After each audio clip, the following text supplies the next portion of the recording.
నమస్తే, నేను మీ కుప్ప పద్మిని. ఇన్నాళ్ళు మీ సపోర్ట్‌ని నాకు అందిస్తూ, మీ ప్రేమని నాకు అందిస్తున్న ప్రతి ఒక్కరికి కృతజ్ఞతలు. ఇప్పుడు చూడబోతున్న ఈ వీడియో కూడా ఖచ్చితంగా మీకు ఉపయోగపడుతుంది.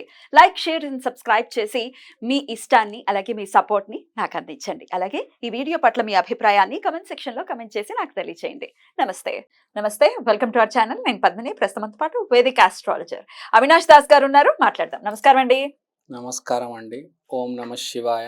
ఓం నమో వెంకటేశాయ. ఆస్తమా మీరు బోర్డ్ మీద ఆల్రెడీ రాశారు. ఆస్తమా అనేది డెఫినెట్‌గా చాలా ఇబ్బంది పెట్టేటటువంటి సమస్యే. ఒకవేళ ఆ సమస్య లేకపోయినా కొంతమంది ఇల్యూజన్‌లో ఉంటారు.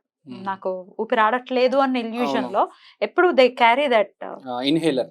అది ఖచ్చితంగా క్యారీ చేస్తుంటారు. అది అవును. కనపడకపోతే చాలా ఉక్కిరిబిక్కిరైపోతుంటారు. అవును. అది బాధ అనిపిస్తుంది కదా! అవును. సమస్య లేకుండా సమస్య ఉన్నట్టుగా లేకపోతే హ్మ్. ఫీల్ అవ్వటం, లేకపోతే దానికి అలవాటు పడిపోవడం హ్మ్. డెఫినెట్‌గా లంగ్‌కి అది ఇబ్బంది తెస్తుంది హ్మ్. ఖచ్చితంగా. ఇక ఆల్రెడీ ఆస్తమా ఉన్న వాళ్ళకైతే హ్మ్. ఇప్పుడు భయంగా ఉంటారు అనేది విన్నాను నేను. హ్మ్. అమ్మో! ఎప్పుడైనా ఆహ్, ఏంటి గాలికి సంబంధించి ఏమైనా ఇబ్బంది వచ్చేస్తుందేమో. ఎందుకంటే వాయువే గదా అన్నిటికి. తుది శ్వాస విడిచారు అని అంటారు. హ్మ్. శ్వాసే మనకి ప్రాణం. మరి ఈ ఆస్తమా సమస్య అసలు దేనివల్ల వస్తూ ఉంటుంది ఎవరికైనా? హ్మ్. ఒకవేళ వస్తే దానికి ఎట్లా దాని హ్మ్. సొల్యూషన్ ఏంటి? మీరు హ్మ్. హోమియోపతి గూడా హ్మ్. చెప్పచ్చా? Homeopathy diploma. హోమియోపతి డిప్లొమా గూడా చేశారు. హ్మ్. ప్రాక్టీస్‌లో కూడా ఉన్నారు. హ్మ్. ఆ రెమెడీస్ గూడా ఏమైనా చెప్తారా ఇందులోనే కలిపి? అన్నీ చెప్పేస్తా. Sure please. So, asthma. Asthma అంటే ప్రాణవాయువు ఇబ్బంది. ప్రాణవాయువు అంటే ఎవరు? గురుగ్రహం. గురుగ్రహాన్ని శాసించేది, పాలించేది గురు దత్తాత్రేయ. సో, మేజర్ రెమెడీ ఏంటంటే దీనికి దత్తాత్రేయ ఆరాధన, గానుగాపూర్‌కి వెళ్ళండి. అసలు ఫస్ట్ మాట్లాడదాం. ఈ గురువు అసలు ఆస్తమా కొంతమందికి ఎందుకొస్తుంది అంటే, ఇప్పుడు గురువు 4 ఇంట్లో ఉచ్చబడతాడు. అదే 10 ఇంట్లో నీచం. నీచబడతాడు. 4 ఇల్లంటే ఏంటి? ప్రేమ, ఆప్యాయత, పీస్, శాంతి, గౌరవం. కర్కాటక. కర్కాటకం. కొంతమంది ఈ భూమి మీద ఇవే నమ్ముతారు. మనందరం బాగుండాలి, హ్యాపీగా ఉండాలి, బాగా బతకాలి, కరెక్ట్. అందరికీ రెస్పెక్ట్ ఇవ్వాలి. కరెక్ట్. కానీ కొంతమంది ఏం చేస్తారు? హ్మ్. దాని కరెక్ట్ ఆపోజిట్. 4 ఇంటికి ఆపోజిట్ 10 ఇల్లు. మకరం. కమర్షియల్. అంటే ఈ భూమి అంతా అందరూ కమర్షియల్‌గా ఉన్నారు. మనం కూడా కమర్షియల్‌గా ఉండాలి. ఎవ్వరిని దగ్గర తీసుకోకూడదు. ఎవరితో ఎక్కువ మాట్లాడకూడదు. ఆర్థిక లావాదేవీలే చూసుకుందాం. ఏమవుతది? గురువు 10 ఇంట్లో పోతే నీచబడతాడు. నీచబడితే ప్రాణవాయు సమస్య వస్తుంది. ఆస్తమా ప్రాబ్లం వస్తుంది. ఈసారే కాదు, పూర్వజన్మలో కూడా తప్పు చేసుంటే ఈసారి అనుభవించాల్సి వస్తుంది. ఈసారి మంచోడుగా పుట్టుండొచ్చు, కానీ కర్మ అయితే మిగిలిపోయింది కదా. కానీ అందరికీ ఆస్తమా సమస్య ఉన్న వాళ్ళందరికీ గురువు మకరంలోనే ఉండాలని ఏం లేదు గదా! గురువు మకరంలో ఉండాలని ఏం లేదు. హ్మ్. గురువు ఏ రాశిలో అయినా పాడవచ్చు. గురువు అంటే రెస్పెక్ట్. హ్మ్. నువ్వు రెస్పెక్ట్ ఇవ్వకపోతే కమర్షియల్గా ఉంటే నీకు ఆటోమేటిక్ ప్రాబ్లం వస్తుంది. హ్మ్. లోపల ఉంటుందండి మనకు ప్రతి మనిషికి ఒక నమ్మకం అనేది. నువ్వేంటి, నువ్వెంత, నేనెంత అని కొంతమందికి ఉంటుంది. అలా అనుకుంటే ఎలా? అలా అనుకుంటే వాళ్ళకి ఆస్తమా వస్తుంది. వాళ్ళకే ఉంటుంది, వాళ్ళకి ఎక్కువ ఉంటుంది. కాబట్టి ఆస్తమా క్రియేట్ చేస్తుంది. చూసాను చాలా మందిని. రైట్. కొంతమంది కర్మ వల్ల హ్మ్. ఈ బ్లాక్స్ వల్ల ఇది రావచ్చు, కానీ హ్మ్. మాక్సిమం నువ్వెంత నేనెంత ఉన్న వాళ్ళకే ఆస్తమా వస్తుంది. ఎట్లా ఉంటుంది అసలు ఆస్తమా సమస్య ఎట్లా ఉంటుంది చెప్పండి? యాస్ ఎ ఆస్తమా అంటే డాక్టర్‌గా ఇదే కూడా. అండి, ఊపిరి పీల్చలేకపోతారు, మెట్లెక్కలేరు, ఎక్కువసేపు పని చేయలేరు. అలాంటప్పుడు ఇన్హేలర్ అవసరం ఉంటుంది వాళ్ళకి. అండ్ ఇల్యూషన్‌తో ఆస్తమా ఉంది లేకపోతే నాకు ఊపిరి ఆడదు అనుకునే కేటగరీ ఏంటి? గురువుతో రాహు లింక్ అయిపోతే హ్మ్. ఆ ఇల్యూషన్, ఆ మాయ ఉంటది. హ్మ్. అంతే కదా. సమస్య ఉండక్కర్లేదు. కానీ ఆ ప్రాబ్లమ్ ఉన్నట్టుగా ప్రాబ్లం ఫీల్ ఉన్నట్టు అవ్వడం. ఉంటది. ఏం లేదండి, మన బిహేవియర్ అండి. హ్మ్. మన బిహేవియర్ సరిగ్గా ఉండాలి. మనందరం ఒకటి, మనందరం సమానం అనుకోవాలి. హ్మ్. ఒక శానిటేషన్ వర్కర్ అవ్వచ్చు, ఒక రాజు అవ్వచ్చు, గుడిలో అర్చకులు అవ్వచ్చు, అందరు సమానం. నువ్వెంత నేనెంత అని అనుకోకూడదు ఎప్పుడు. రైట్. ప్రతి మనిషికి హెల్త్ ప్రాబ్లం ఉంటది. అది రేవంత్ రెడ్డి అవ్వచ్చు, కేసీఆర్ అవ్వచ్చు, అంబానీ అవ్వచ్చు. గుర్తుపెట్టుకోవాలి అది కరెక్ట్. కదా. హ్మ్. సో గురువు అంటే ప్రాణవాయువు. దానివల్ల వచ్చే ఇబ్బంది ఆస్తమా. మరి ఎట్లా దీన్ని అధిగమించాలి? దీన్ని ఎలా అధిగమించాలి? సమస్య ఎక్కడి నుంచి వస్తుంది? అక్కడే సొల్యూషన్ కూడా ఉంటుంది. హ్మ్. సమస్య ఏంటి? ప్రాణవాయువు. నీకు ప్రాణవాయువు ఇబ్బంది ఉంది కాబట్టి నువ్వు వాయువు బయట ఇవ్వాలి. ఆ గాలి డిస్ట్రిబ్యూట్ చేయాలి. గాలి డిస్ట్రిబ్యూట్ చేయాలి. గాలి డిస్ట్రిబ్యూట్ చేయడం అంటే ఏం లేదు, చెట్లు నాటడం. నువ్వు చెట్లు నాటితే అది గాలే కదా ఇచ్చేది. వేరే వాళ్ళు దాన్ని పీలుస్తారు, ఉమ్, ఆక్సిజన్ లెవెల్స్ పెరుగుతాయి, హెల్త్ బాగుంటది. ఉమ్. చెట్లు నాటండి, మోస్ట్ ఇంపార్టెంట్.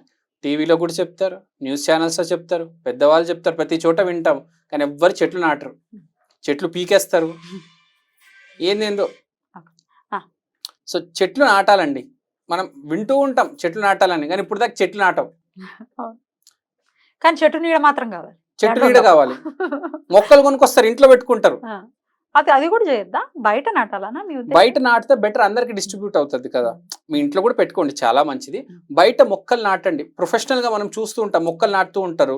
ఇప్పుడు ఒక హైవే మీద చాలా మంది మొక్కలు నాటుతూ ఉంటారు. మీరు చూడండి, గవర్నమెంట్ అవి ప్రోగ్రామ్స్ పెట్టి నాటుతూ ఉంటాయి, దాంట్లో పాల్గొవాలి. లేకపోతే మీ పొలంలో అయినా ఎక్కడైనా ఓపెన్ ల్యాండ్ లో మీరు ఒక మొక్క నాటితే, ఒక చెట్టు నాటితే, ఆ గాలి వల్ల ఎంతో మంది ఆక్సిజన్ లెవెల్స్ పెరిగి వాళ్ళ హెల్త్ ఇంప్రూవ్ అవుతుంది. సో ఆస్తమా పేషెంట్స్ కంపల్సరీ మొక్కలు నాటాలి 100%. ఇంకోటి, సిలిండర్స్, ఆక్సిజన్ సిలిండర్స్ వీళ్ళు హాస్పిటల్స్ లో డొనేట్ చేయొచ్చు యాజ్ ఎ డోనర్ గా. కొంతమంది సీరియస్ గా క్రిటికల్ గా వెంటిలేటర్ మీద ఐసీయూలో ఉంటారు. వాళ్ళందరికీ మీరు ఇప్పుడు ఎల్వి ప్రసాద్ హాస్పిటల్ ఉండి డైరెక్ట్ మీరు ఆ స్కానర్ తోనే డొనేట్ చేసేవచ్చు మనీ. అట్లా మీరు ఏదైనా హాస్పిటల్కి వెళ్ళి ఈ సిలిండర్స్ కి మనీ డొనేట్ చేస్తే మంచిది. లేకపోతే ఎవరికైనా పేషెంట్స్ ఉంటే తెలిసిన వాళ్ళకి ఈ సిలిండర్స్ ఇస్తే మంచిది. ప్లస్ ఇక్కడ మనం గురువు గ్రహమే మొత్తం ఈ ఆస్తమాకి కారణం కాబట్టి ఒకసారి అయితే గానగాపూర్ వెళ్ళిరండి అని నేను చెప్తాను. దత్తాత్రేయ ఆరాధన గురువారం రోజు కంపల్సరీ చేయాలి, తప్పకుండా 100%. స్వామి ఇన్కార్నేషన్స్ ఇంకా రకరకాల ప్రాంతాల్లో కూడా ఉన్నాయి. లైక్ పిఠాపురంలో ఫస్ట్ ఇన్కార్నేషన్ ఆఫ్ దత్తాత్రేయుడు శ్రీపాద శ్రీవల్లభులు ఉన్నారు, వారిని చూడటం, కురవపురంలో స్వామిని చూడటం. ఆబ్వియస్ గా ఇవన్నీ గురువుకి సంబంధించిన అన్ని చేయాలి. ఇంకోటి, గురువులకి రెస్పెక్ట్ ఇవ్వాలి. ఇప్పుడు మీ ఒక గురువు ఉండొచ్చు కాలేజీలో, ఒక టీచర్లో. ఇవాళ టీచర్స్ కి ఎవరు రెస్పెక్ట్ ఇవ్వట్లేదు, మనం చూస్తున్నాం. అందుకని పిల్లలందరూ చెడిపోయి ఉన్నారు, ఎవరు సరైన దారిలో లేరు. రీజన్ ఏంటంటే టీచర్స్కి రెస్పెక్ట్ ఇవ్వట్లేదు. టీచర్స్కి రెస్పెక్ట్ ఇవ్వాలి. మెయిన్గా పిల్లలు స్కూల్లో టీచర్స్ని ఇంకా పేరెంట్స్తో సమానమే, దేవుడితో సమానమే. సో టీచర్స్ని బాగా చూసుకోవాలి. మీరు టీచర్స్ కూడా ఏమైనా ఇవ్వగలిగితే బెటర్. ఏదైనా పెన్ను కానీ ఏదైనా మీ స్థాయిలో ఆ స్టూడెంట్స్ ఇస్తే చాలా మంచిది. ఇప్పుడు మీరు గురువు ఇంప్రెస్ అవుతే, గురువు అడ్వాన్స్ ఇంప్రూవ్ అవుతే, మీ స్కూల్లో టీచర్ కావచ్చు, గుడిలో అర్చకులు కావచ్చు, దత్తాత్రేయ ఆరాధన, శ్రీపాద శ్రీవల్లభ ఆరాధన, చెట్లు నాటడం, ఈ సిలిండర్ డొనేట్ చేయడం, ఈ చివరికి మిమ్మల్ని కాపాడుతుందండి జీవితంలో. ఇవాళ భూమి మీద 90% గురువు పాడైపోయిన వాళ్ళే ఉన్నారు. మీరు ఒక మరి హోమియోపతి కూడా చూస్తూ ఉంటారు కాబట్టి దాంట్లో ఏమైనా ఉందా? ఇప్పుడు హోమియోపతి కూడా గురువు బాగున్నప్పుడే సరైన మందు, సరైన డాక్టర్ మీ ఎదురుకు వస్తాడు కదా. అన్ని గురువుతో రిలేటెడ్. ఇప్పుడు మీ గ్రహం బాగాలేకపోతే మీకు బ్యాడ్ గురువుస్ ఎదురవుతారు. అంటే డూస్ డోంట్స్ ఏం చెప్తారు మీ క్లయింట్స్కి అయితే, మీ పేషెంట్స్కి నేను చెప్పేది ఒకటే అండి, ఇవన్నీ పక్కన పెడితే మనందరం సమానం, మనందరం ఒకటి అని గుర్తుపెట్టుకోవాలి. సైకలాజికల్ గానే మీరు డీల్ చేయడానికి, సైకలాజికల్ గానే డీల్ చేయాలి. అది డీల్ చేస్తే ఆటోమేటిక్ మీకు సరైన డాక్టర్ ఎదురవుతారు, సరైన మెడిసిన్ ఎదురవుతుంది, సరైన రెమెడీస్ కూడా పనిచేస్తాయి. ఇప్పుడు గురువు బాగాలేదు, ఈ రెమెడీస్ పనిచేయవు. ఇంకా మెయిన్ గురువే. So it is the ultimate. Right. అయితే మరి ఈ హోమియోపతి మీరు ఆల్రెడీ ప్రాక్టీస్ లోనే ఉన్నారు కాబట్టి దానికి సంబంధించి ఏం మందులు వాడుకుంటే బెటర్ అంటారు? ఇప్పుడు మనకు ఎలోపతిలో ఎలా ఉంటది అంటే, ఫీవర్ వచ్చిందంటే యాంటీబయాటిక్ ఇచ్చేయండి, క్రోసిన్ ఇచ్చేయండి అని ఉంటది. హోమియోపతిలో అలా ఉండదండి. హోమియోపతిలో ఫస్ట్ హిస్టరీ రికార్డ్ చేస్తారు, సిమ్టమ్స్ నోట్ డౌన్ చేస్తారు. ఆస్తమాలో కూడా ఒక్కొక్క పేషెంట్ కి ఒక్కొక్క సిమ్టమ్స్ ఉంటాయి, ఒక్కొక్క టైంలో ఒక్కొక్క రకంగా ఫీల్ అవుతారు. అవన్నీ నోట్ డౌన్ చేసి దాని మెటీరియా మెడికా అని ఉంటది, అది ఓపెన్ చేసి కరెక్ట్ ఏ మెడిసిన్ అయితే మ్యాచ్ అవుతుందో ఆ మెడిసిన్ ఇస్తారు. So personalized medicine, customized medicine. General medicine కాదు. ఇప్పుడు షాప్ కి వెళ్ళి బట్టలు కొనుక్కోవడం కాదు, టైలర్ కి వెళ్ళి కరెక్ట్ మన కొలతలు ఇచ్చి ఎగ్జాక్ట్ కుట్టించుకోవడం అన్నమాట. అది హోమియోపతి, రెడీమేడ్ కాదు.